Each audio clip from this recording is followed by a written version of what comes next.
In today's show, we check in on the Blazers' race for the 5th best lottery odds, plus a real solution to the NBA's tanking problem. Welcome to Locked On Blazers. Let's get into it. You are Locked On Trailblazers, your daily Portland Trailblazers podcast. Part of the Locked On Podcast Network, your team every day.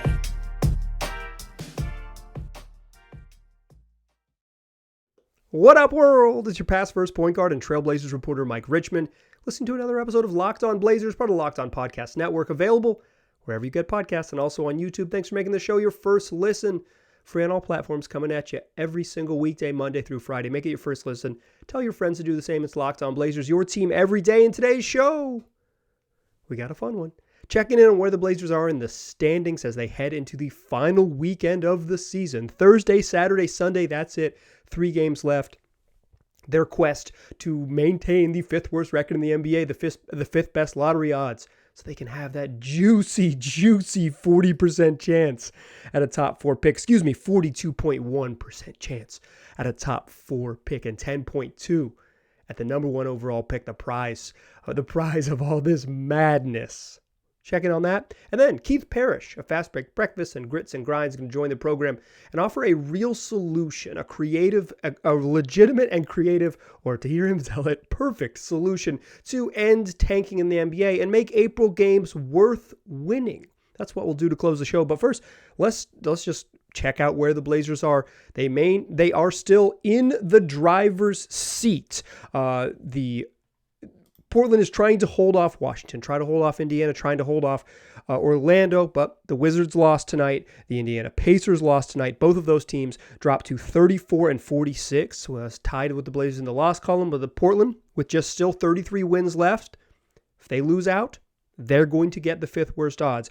If they end up tied, decided by a coin flip, so you do not want to get to the coin flip. You want to make this as simple as possible. And the way to make it as simple as possible is just lose out. And so that San Antonio on Thursday, they play them in Austin. They play at an afternoon game Saturday against the Los Angeles Clippers, who likely will still need to win, very likely still need to win. And then they close out the season at home Sunday against the Golden State Warriors.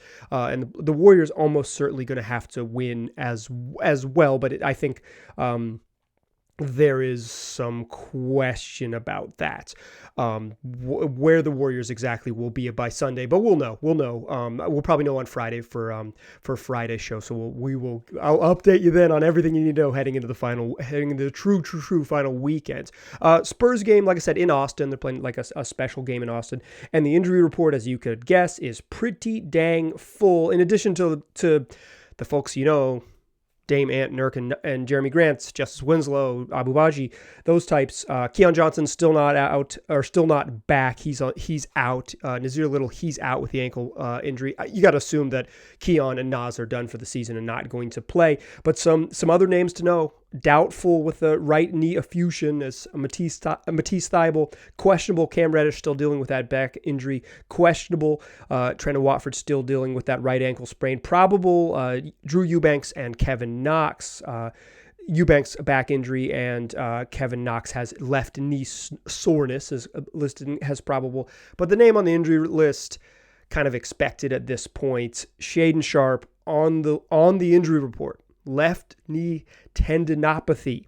That is the famously contagious knee tendinitis that ended the season last year for Anthony Simons, ended the season last year for Jusuf Nurkic. It's difficult. It flares up in the spring in a lot of Blazers players, and it's hard to deal with, and guys just have to miss games. You hope they get better for the regular season when it starts in the fall, but super contagious knee injury, and you really you hope that Shaedon Sharpe can get better and he can play, because we know how serious it is. It ran through the team last year. A bunch of guys caught it, so I hope Shaedon Sharpe's okay. If he's not available to play, which, if I had to guess, he will not be available to play on Thursday. They got to lose. I mean, they got to lose. Spurs are trying to lose too. They're one of the bad teams. Blazers got to lose. I did enough whining about tanking yesterday to change my tune a little bit. It's not like I'm cool with it now. I'm cool with the plan, but I'm like over it. I think they've worn me out. 79 games, they've worn me out a little bit. But instead of whining, no one needs me to whine. That's no good for anybody. Instead of me whining, how about we do this? How about we be a little bit proactive? That's what we're going to do for the remainder. No more whining about tanking, only proactive, real solutions, including today's show, where I'm going to bring on Keith Parish of Fastbreak Breakfast and the Grits and Grinds podcast over at Grind City Media. And Keith has a real solution to how to make April games meaningful again. That's what we'll do to close the show. I'll play my interview with Keith. But first, let me tell you about Ibotta. Listen, you want cash back? Well, of course you do, because you're already doing things like buying groceries, you're going school shopping, and maybe you're getting a little something for yourself from the side. So why not, if you're already going to spend that money, get a little cash back with Ibotta. You can earn cash back on every shopping trip. Ibotta gives you cash back on hundreds of grocery items, from produce to personal care to pantry goods. Either link your loyalty account or upload your receipt after you shop and get your cash back. It's that easy. The average Ibotta user earns $120 a year in real cash. That could cover the cost of an entire shopping trip, or you could use your cash to buy that flight you've been eyeing, the game you've been dying to go to, or that fancy dinner that you've been craving. A typical basket of groceries was $50 more expensive at the end of 2022 than it was at the beginning of the year due to inflation. You could earn 2.5 times that in a cash back from Ibotta, or even more depending on how much you use the service. Ibotta gives you real cash back, not points. Other apps give you points. They don't amount to much. With Ibotta, you get real cash back that you can cash out at your bank account, PayPal, or in gift cards. You can earn cash back on hundreds of online brands, from Macy's to Lowe's to Sephora to Best Buy and more. So right now, Ibotta is offering my listeners $5 just for trying Ibotta by using the code LOCKED when you register. Just go to the App Store or Google Play, download the free Ibotta app, and use the code LOCKED. That's Ibotta, Ibotta, in the Google Play or App Store, and use that promo code LOCKED. All right. Still rocking here. Talking all things Blazers end of the season. And what I wanted to do to close the show was bring on a friend of the program, Keith Parish, to talk about how to make basketball games meaningful again. Keith's got a really good solution. So let's kick it to Keith and see what he can do to make April basketball worth watching. And joining me now, the host of Fast Break Breakfast, the host of Grits and Grinds, got you covered for all things Memphis and a whole bunch of other NBA stuff in between. It's Keith Parish. Keith, thanks for joining the show. How you doing? I'm good, Mike. How are you? Oh, I'm living the dream. I'm watching a team lose and then lose some more. And then when their plan to lose doesn't work out, they go even harder into losing. You watched it last night. Tie ball game, 8 minutes left. The Blazers pull a 19-year-old off the court to ensure that they don't accidentally get a fun win. Yeah, it kind of felt that way. I had someone point out that Shaedon Sharpe's plus minus wasn't awesome, but it did feel suspicious. It felt you guys were playing a guy who doesn't have a basketball reference page. I clicked on it this morning. Justin Minaya or Gina? Yeah, Williams? That's the one. I was like looking, because I was like counting up the number of games played for the Trailblazers who were in the game. I'm like, Skylar Mays, this is his third game on the Blazers. The Butler, the guy from Florida State, I was like, this is like his 16th game. And then I'm like, where's the other one? He's missing. And it turns out he's not on Basketball Reference. So he'd only been a Trailblazer for 8 hours or something like that. Yeah. So I was like, Grizzlies fans are like, oh man, they turned it on. I'm like, they benched Shaedon Sharpe and they played a guy without a basketball reference page, guys. Yeah, I mean, so like I'm not dumb. I know what's at the end of the rainbow. I seen him. He's 7'4". He's skinny. He lives in Paris. He speaks multiple languages. Incredibly compelling and a wonderful basketball player. I've watched him a bunch. I watched more Victor Wembanyama games than probably any other draft prospects by a considerable amount. Like, dude's fun. I get what they're doing. I don't love it. And I really think the line for me was yesterday. 40 minutes of competitive basketball. I'm sorry, Mike. It wasn't last season? You guys lost? Did you lose like 21 of your last 22? I don't remember exactly. I'm not a Trailblazers fan. They went 2-21 after the All-Star break. Yeah. I mean, they shut it down hard. But even then, they never bailed mid-game. Like they bailed.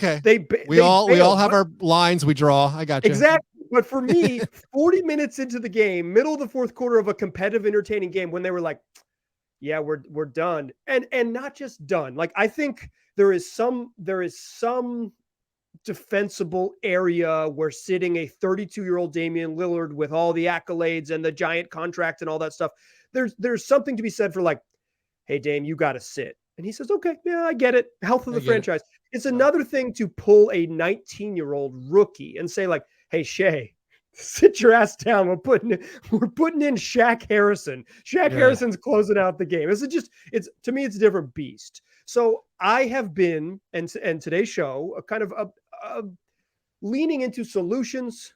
So I don't have to watch this, Keith. I don't deserve it. You have one of the more creative solutions. First of all, what are your sort of general thoughts on tanking overall? And then we'll get into your creative solution. Well, like you said, we're not dumb. The NBA has incentivized losing. Right. Like you have to. Like it's irresponsible not to attempt to lose because they've given you this like encouragement. They say, hey, the more you lose, the better your odds are. You could get a franchise-changing guy. Now, I'm a Grizzlies fan, and like we have benefited from this. We shut it down a few seasons ago. Ended up with Jaren Jackson Jr. with some hardcore post-trade deadline tanking.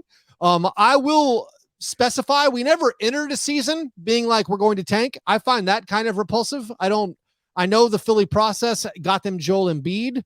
I have basically always been generally anti-tank. Like you could have gotten Joel Embiid another way. Like frequently there are teams, the Grizzlies tried to make the playoffs. The Grizzlies traded multiple second-round draft picks to get Justin Holiday for no reason. Like this was not the correct front office move. They were chasing wins. They still got Ja Morant. Like right. Despite it all, like the Pelicans jumped up in the lottery, got Zion. The Grizzlies jumped up, and we ended up with Ja Morant. There's no rhyme or reason to it. I like to point out a lot of times the best teams for the past like 20 years, none of them basically like tore it down to the studs like we're talking about. Even right now, you're like the Milwaukee Bucks, the Denver Nuggets, like all these teams have they've found success other ways. The team with the most, I want to say lottery pedigree right now is the Pistons.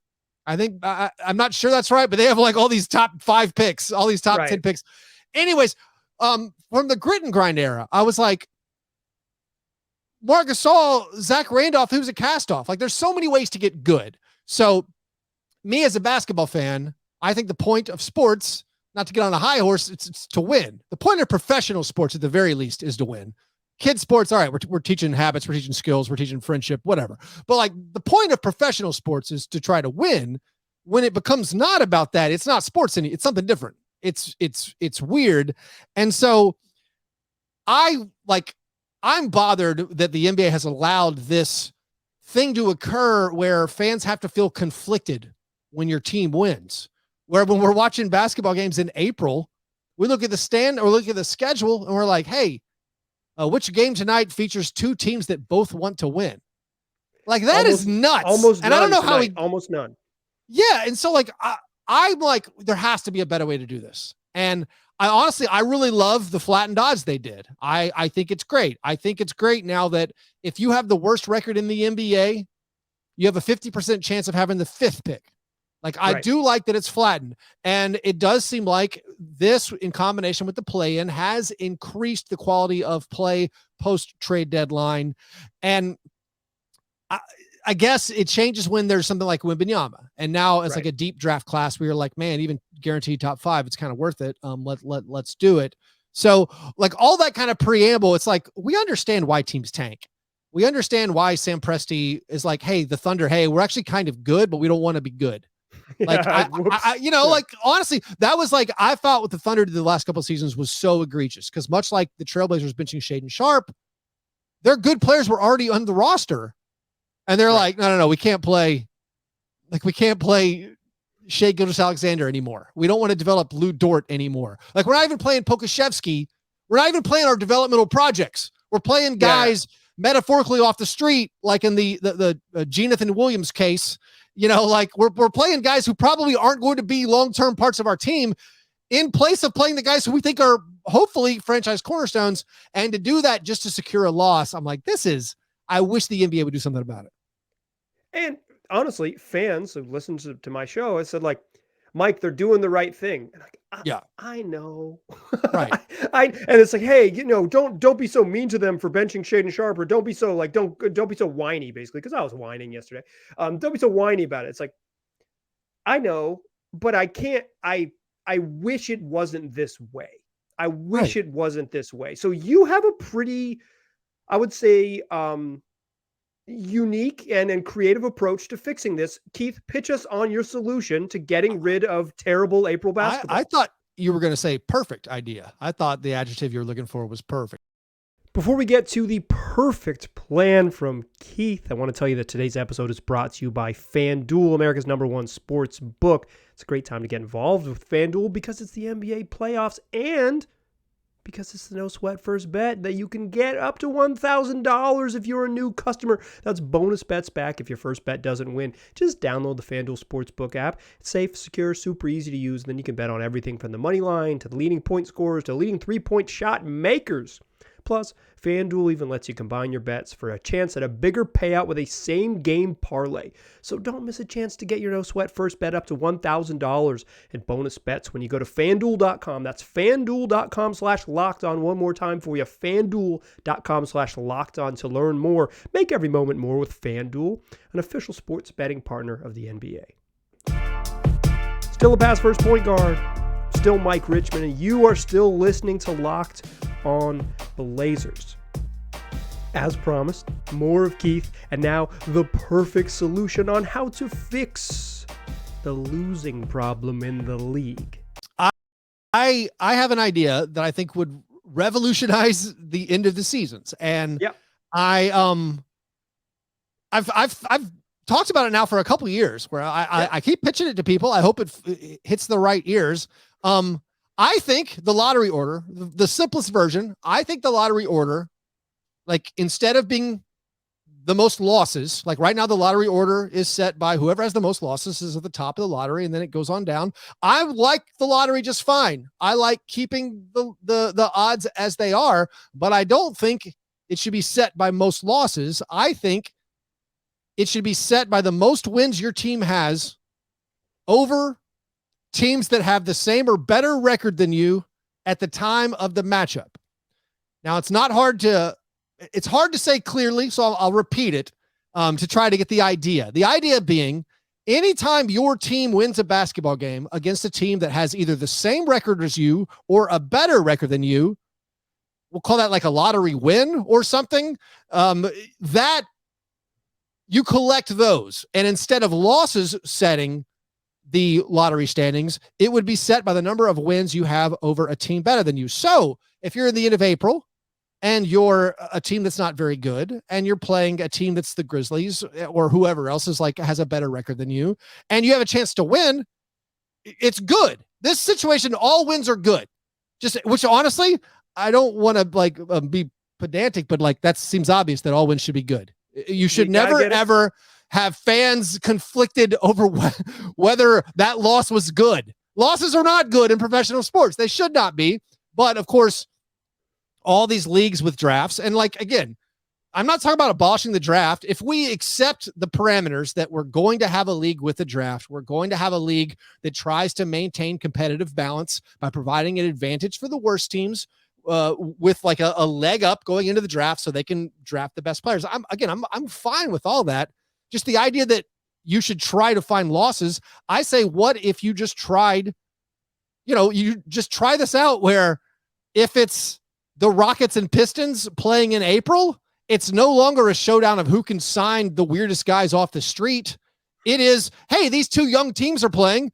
Whoever wins gets another lottery ball or whatever you want to call it. I think, again, you can tell me if you find any flaws with the system. The flaw that people have pointed out to me, they're like, well, what about, wouldn't this benefit a team one that's like barely misses the playoffs, or a team that, well, let's start with that. For me, it's like, I don't know why that would benefit. If you've barely missed the playoffs, you've had fewer opportunities to beat teams with better records than you. Because anytime you beat a team with a worse record than you, you've won. You've kept them from collecting a lottery win or a lottery. Like, you've kept them from moving up in the standings, but you don't gain one. But people are like, well, what about a team where a superstar is injured for the beginning of the year, and so then they get a bad record?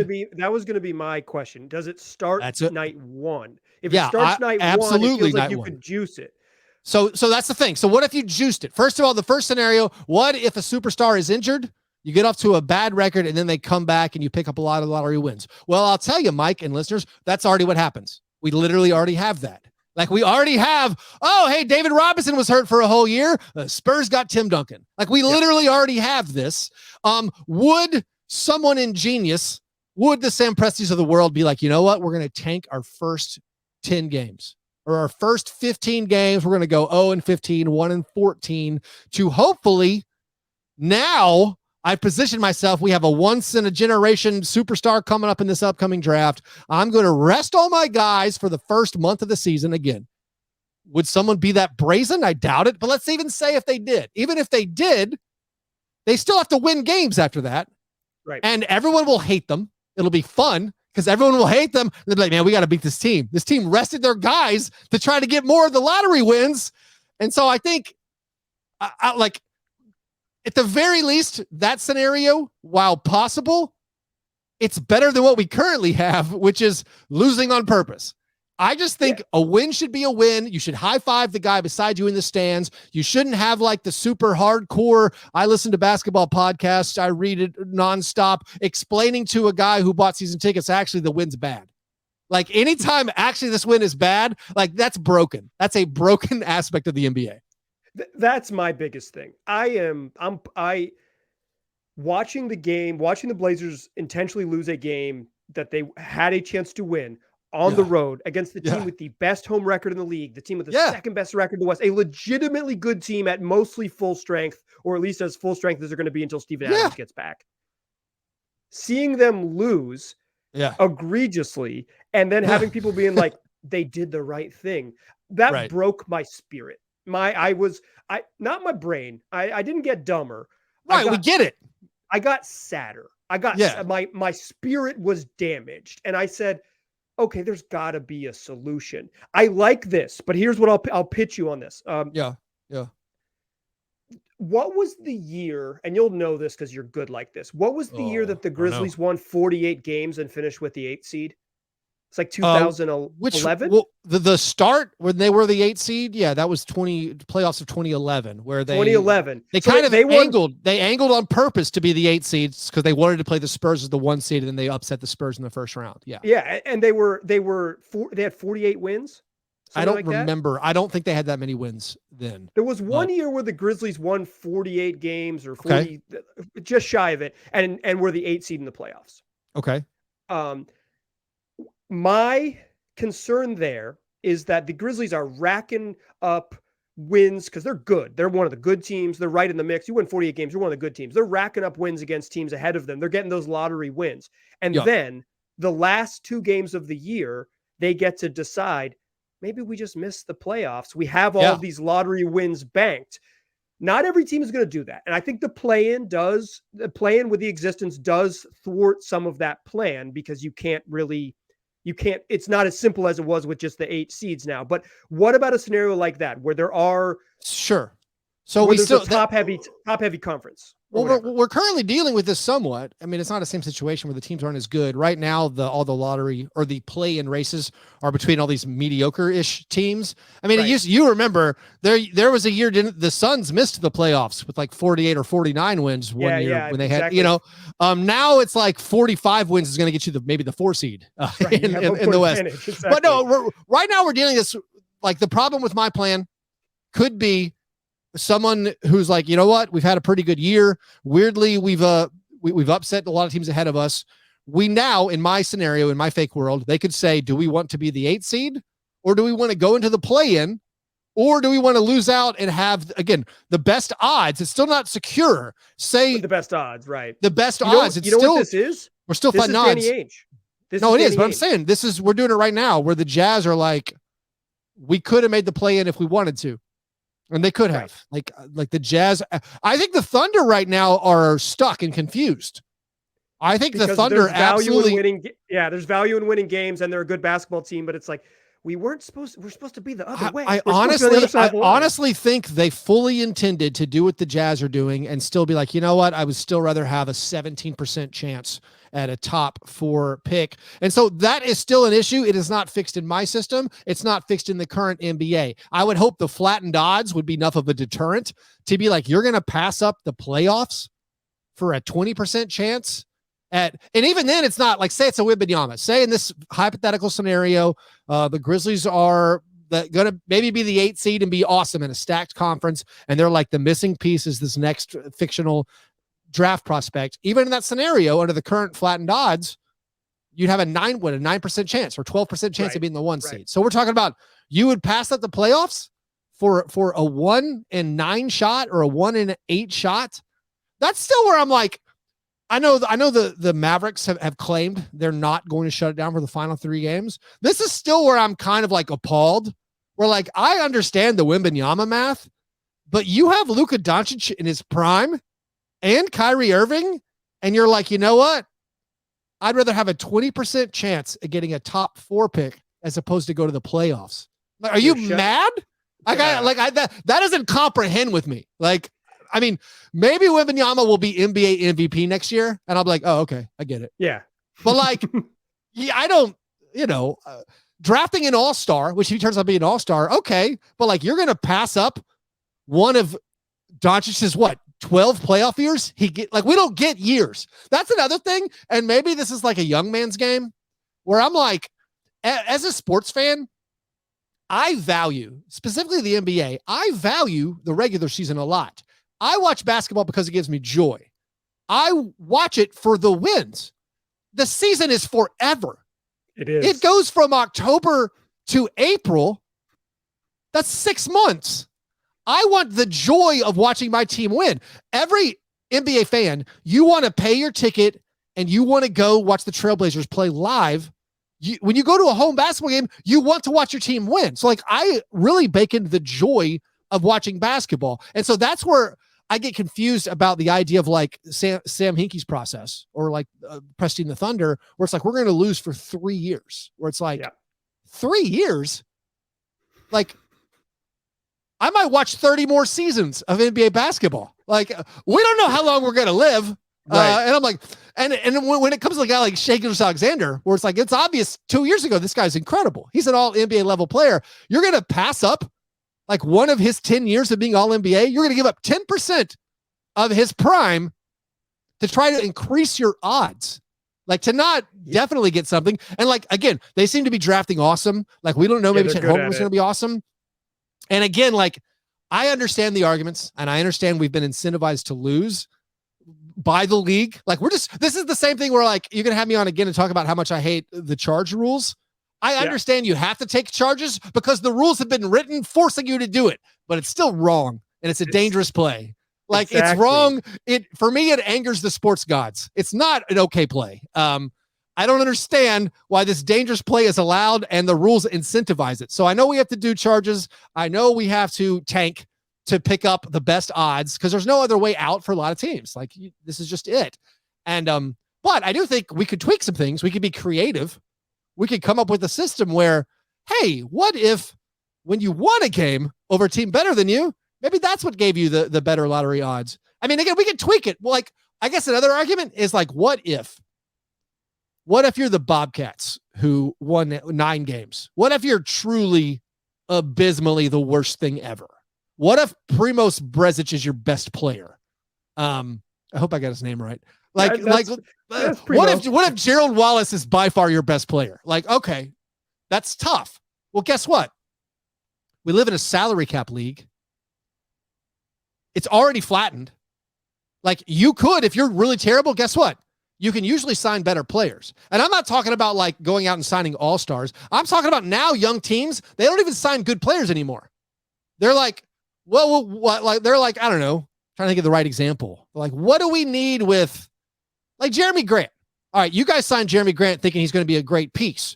A rebuilding team, a team that came into this year like the Pistons. The Pistons are like, what do we need with a good player? That's literally what they thought. Because they're like, we're going to develop young guys and lose and be bad. The fact that NBA front offices actually have thoughts and it's like, hey, what do we need with a 27-year-old good player?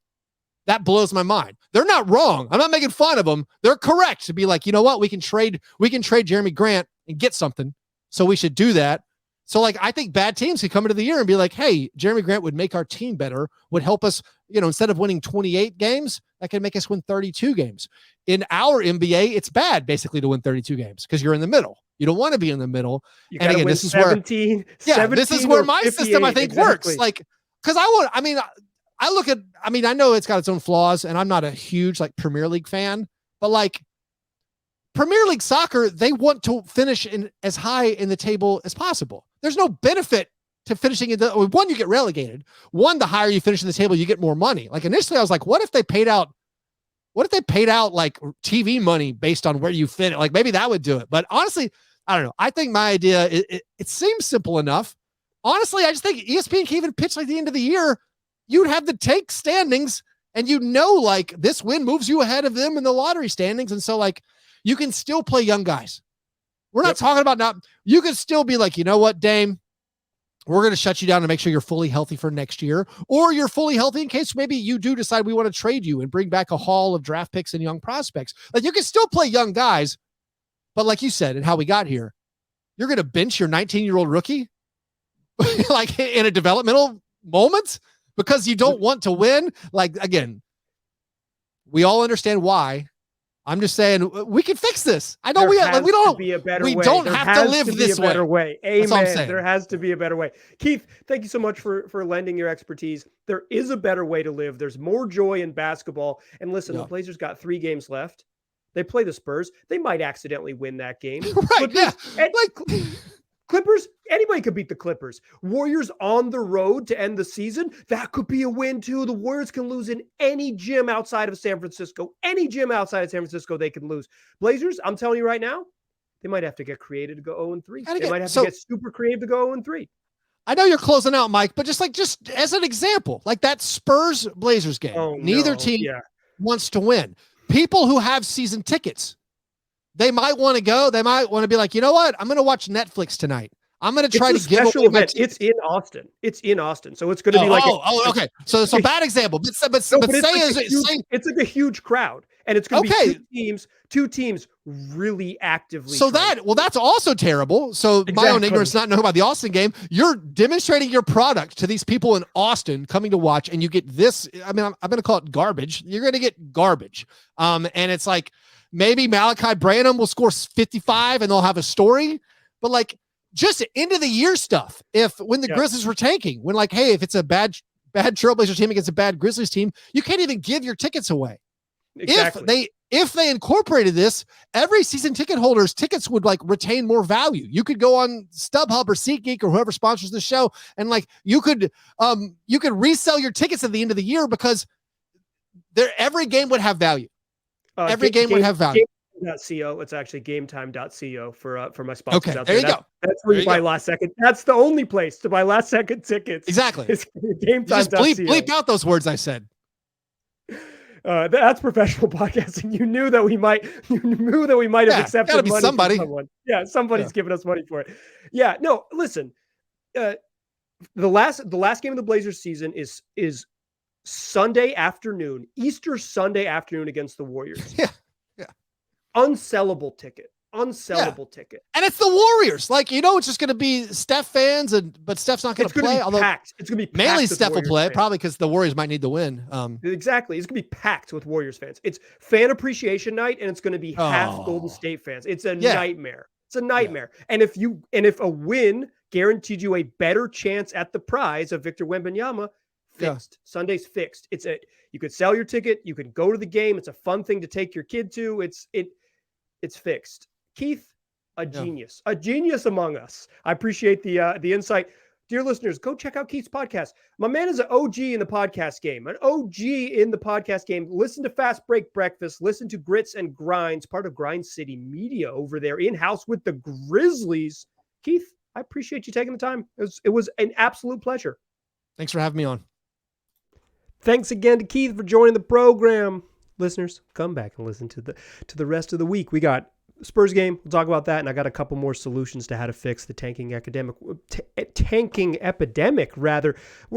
getting creative. We're getting real solutions. Tell your friends about the podcast. I appreciate you listening. I'll talk to you soon.